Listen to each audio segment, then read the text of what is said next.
feet was slipping. Shout out to Christine Brennan. Team USA, y'all need to stop playing. Hold on, wait a second. Y'all will recognize and appreciate Caitlin Clark as the face of this whole get-up. Nobody's checking for these other, no disrespect. Great basketball players, that don't mean people checking for you. You mean to tell me y'all put other people's face all on the Team USA stuff and y'all left Caitlin Clark off of it? Look at that reaction you just saw. That's not just someone being disappointed. That is genuine, pure disbelief. Here's why. USA Basketball just put out their promotional stuff for the December training camp. And somehow, the single biggest name in women's basketball is completely missing from the graphic. She's not hidden in the back. She's not in tiny font. She is just not there.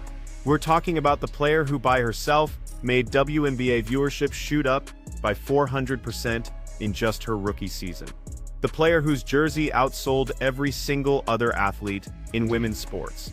All of them combined. And USA Basketball's choice for the promotional graphic was to feature Jackie Young, Kelsey Plum, and Kalia Copper instead. Christine Brennan, who has covered Olympic basketball since 1984, was the one who broke this story at midnight on a Friday, and her reaction alone tells you everything you need to know about how huge this mistake really is.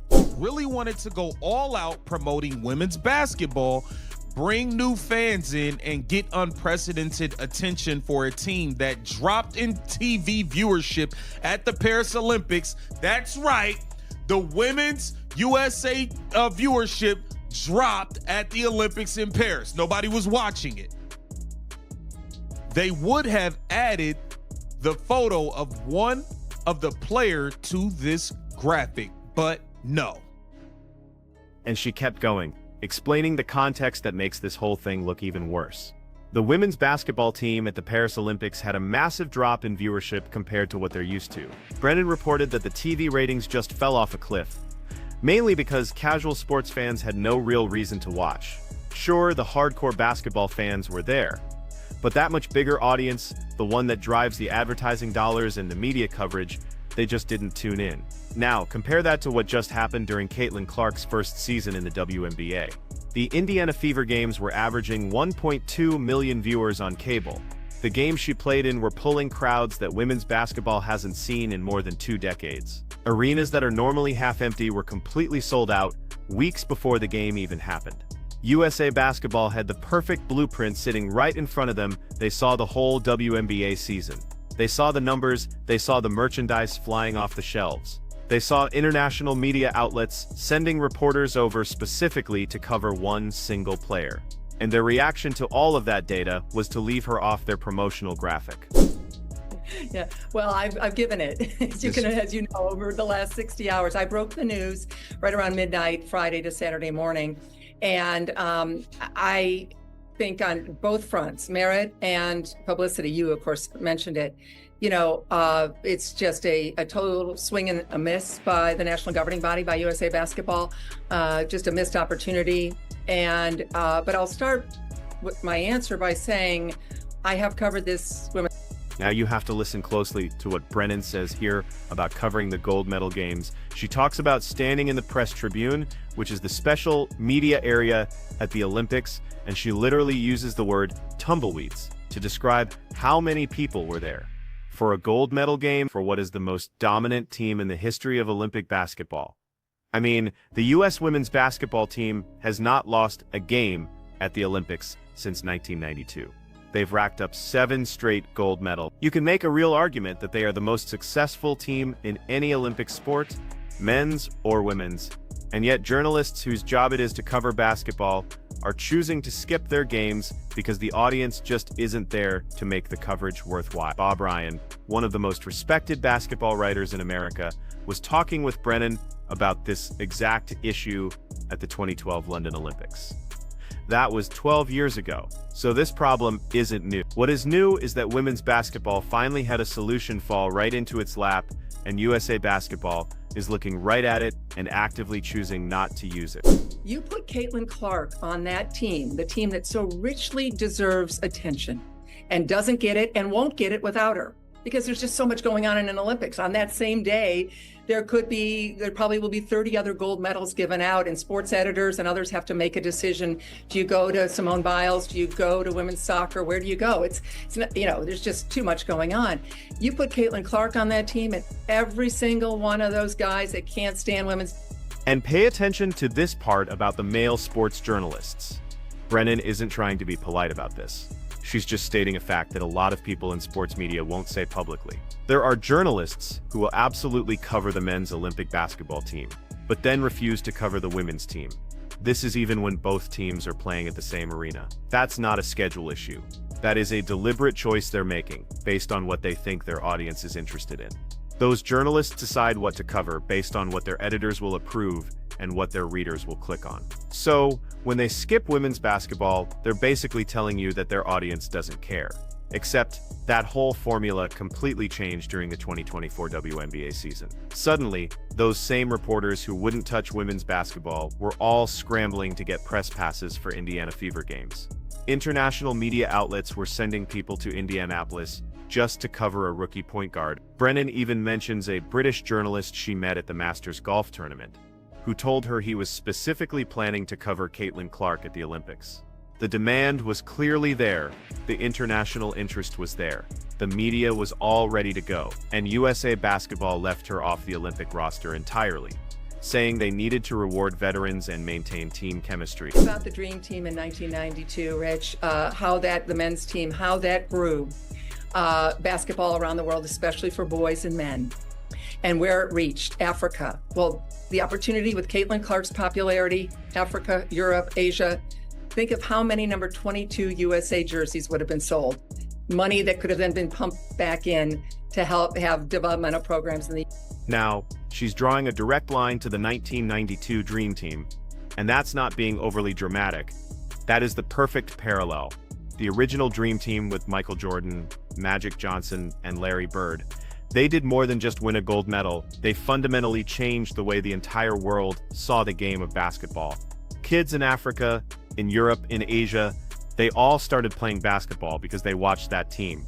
The NBA's global expansion over the last 30 years can be traced directly back to the worldwide exposure that the Dream Team generated. The league now has players from 40 different countries, and its international broadcasting rights bring in billions of dollars in revenue. All of that started by putting the biggest stars on the Olympic stage. Brennan is arguing that Caitlin Clark was the exact same kind of opportunity for women's basketball, not just in the United States, but on a global scale. Number 22 USA jerseys would have sold out in markets where women's basketball is barely even a thought. Young girls in countries that don't even have established women's leagues would have had a superstar to watch and copy. The financial impact alone is just staggering. USA Basketball could have funneled that merchandise money right back into development programs. They could have used the bigger media rights deals to fund youth basketball initiatives all over the world. Instead, they made a choice that prioritized short-term team chemistry over massive long-term growth. See what I'm saying? See what I'm saying? Christine Brennan gets it. Brennan gets it. Regardless how you feel about her, she's been on this stuff from the beginning. Caitlin Clark got disrespected by Team USA when they had her coming off the bench when she was, 17? Y'all had her coming off the bench behind Haley Van Lith. Like, what are y'all talking about? Here is what makes Christine Brennan's credibility so important in all of this. She's not some social media personality just chasing clicks. She is not a new reporter trying to make a name for herself by creating controversy.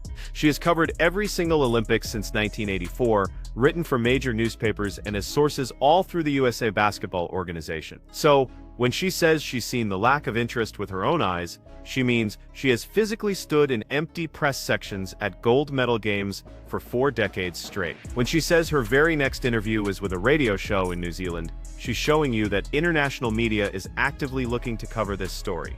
That is not normal for a controversy about a simple promotional graphic. That's the global media recognizing that USA Basketball made a decision that has implications around the world. And notice the timeline here. The December 12th training camp hasn't even started yet. This is all just for the promotional material for a practice session. And it's already a huge international media story that should tell USA Basketball everything it needs to know about the scale of their miscalculation. Clark got disrespected by Team USA when they had her coming off the bench when she was, 17? Y'all had her coming off the bench behind Haley Van Lith. Like, what are y'all talking about?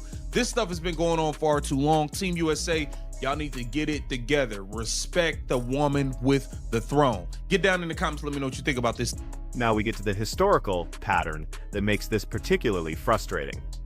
This isn't the first time USA Basketball has mishandled Caitlin Clark. When she was 17 years old, playing for USA Basketball's youth teams, they had her coming off the bench, not starting, coming off the bench, while Haley Van Lith was getting starting minutes. Let that sink in for a moment. The player who would go on to break Pete Maravich's all-time NCAA scoring record, a record that stood for 54 years, was being brought off the bench for a youth national team. The player who would eventually generate more media attention than any women's basketball player in history wasn't considered good enough to start for a junior team. That's not hindsight bias. Caitlin Clark was already showing elite skills at 17. She was already demonstrating court vision and shooting range that separated her from her peers, and USA Basketball's evaluation system somehow concluded she should be a reserve player. So here's what this promotional graphic controversy actually reveals. It's not just a marketing mistake. It's a continuation of a pattern where USA Basketball consistently undervalues the player who's done more to grow women's basketball than anyone in the past 20. Think about what USA Basketball's mission statement actually says. They exist to win medals. Yes, but also to grow the sport. That's explicitly part of their organizational mandate.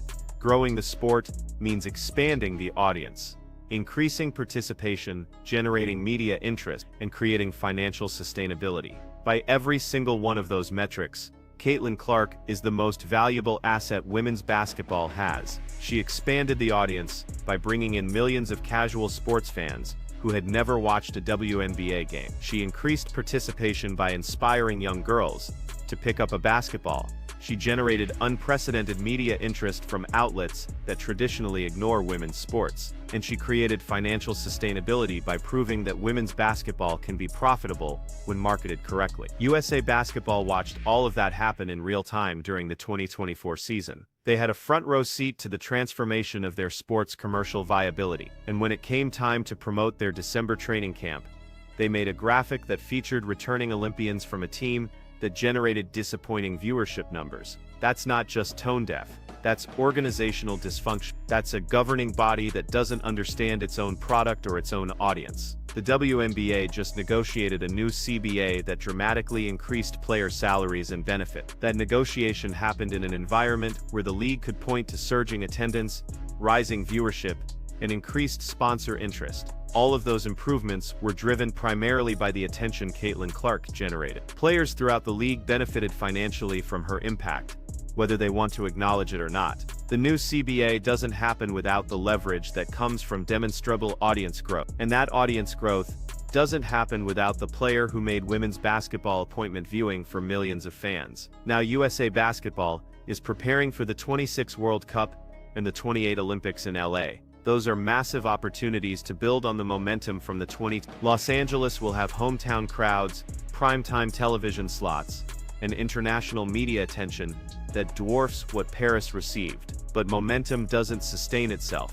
The casual fans who discovered women's basketball through Caitlin Clark need a reason to stay engaged. They need to see the player who brought them to the sport competing on the biggest stage. If USA Basketball leaves her off the roster again, or continues to minimize her role in promotional materials, those fans will drift away. And here's the thing about lost momentum. You don't get it back. The 2024 season was lightning in a bottle. The convergence of a generational talent, a compelling narrative, and a sports media landscape hungry for news stories created something special. USA Basketball can either capitalize on that moment or squander it. Right now they're choosing to squander it. They're making decisions based on internal politics, veteran status, and traditional evaluation metrics that completely miss what's actually happening in the market. They're prioritizing the comfort of their existing system over the opportunity to transform their sport. Brennan has been covering this sport long enough to recognize when organizations make strategic mistakes. She's seen USA Basketball dominate on the court while failing to build sustainable audience interest off the court. She's watched gold medal games played in front of sparse media coverage and minimal public attention. And now she's watching USA Basketball repeat those same mistakes when they finally have the solution standing right in front of them. The player who can fill those press sections, the player who can generate international media interest, the player who can sell jerseys in markets where women's basketball doesn't even register. That player is Caitlin Clark, and USA Basketball left her off their promotional graphic. So the question isn't whether this was a mistake. The question is whether USA Basketball is capable of learning from their mistakes, or whether they'll continue down this path until the momentum from the 2024 season completely evaporates, because that momentum won't last forever. And once it's gone, it's not coming back. What do you think USA Basketball should do here? Should they redesign their promotional materials to feature Caitlin Clark? Should they publicly acknowledge the oversight, or is this just a minor marketing issue that doesn't actually matter in the long run? Drop your perspective in the comment, and make sure you're subscribed, because we're going to be tracking how USA Basketball handles this situation as we get closer to that December 12th training camp.